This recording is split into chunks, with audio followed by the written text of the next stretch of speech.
Well, here's one way to find a job or at least make some money. Try to build the world's first human-powered helicopter. It involves a lot of manpower and some upfront costs, but the payoff is $250,000 from the American Helicopter Society.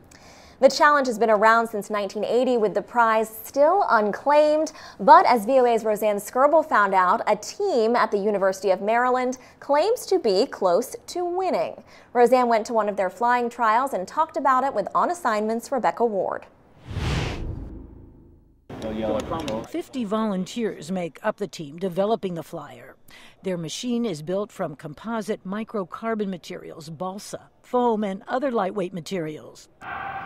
Unlike a normal helicopter, the rotor blades are positioned under the craft and operate close to the ground. By keeping our blades low, they actually take less power to run. As we climb, it gets harder and harder for the pilot. The craft itself, it weighs 32 kilograms. The pilot himself weighs 54.4 kilograms. So how do they get this up in the air? It's powered by a string that runs around a big wheel. And then it's like reeling in a fish when the pilot starts pedaling and cranking his hands. So that basically lifts him into the air. And then he's got to pedal like crazy.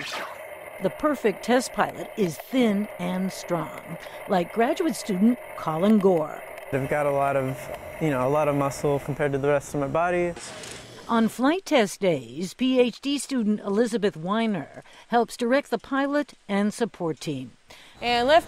Disappointed with Gamera 2's performance just a few weeks ago, on this day she's joined William Stark at a campus warehouse to inspect the damage.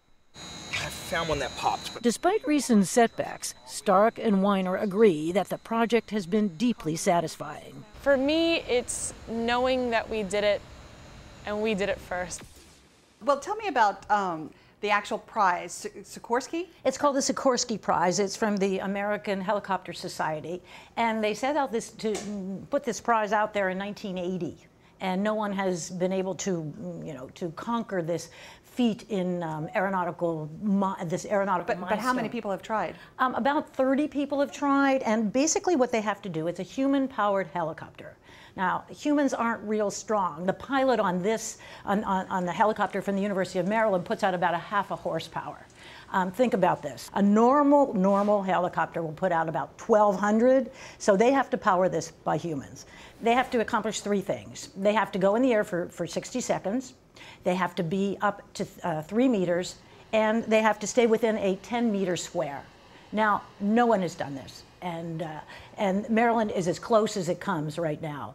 Now, you see no one's done this. I believe I've seen Fred Flintstone or somebody on the Flintstones do this. Nice flying weather, ain't it? Maybe in cartoons they've done this, but for a human to power it, and humans are not good engines. And basically what Maryland has built is a contraption where it's like a recumbent bicycle that you pedal with your feet and you crank hand pedals. So you're working on all your cylinders. And so this is a tough thing to do. And right now Maryland is as close as it comes, but they do have right on their backs, nipping at their heels, students from a Canadian university. So they are really moved to press forward. So this is kind of a worldwide competition, but it's been going on for decades.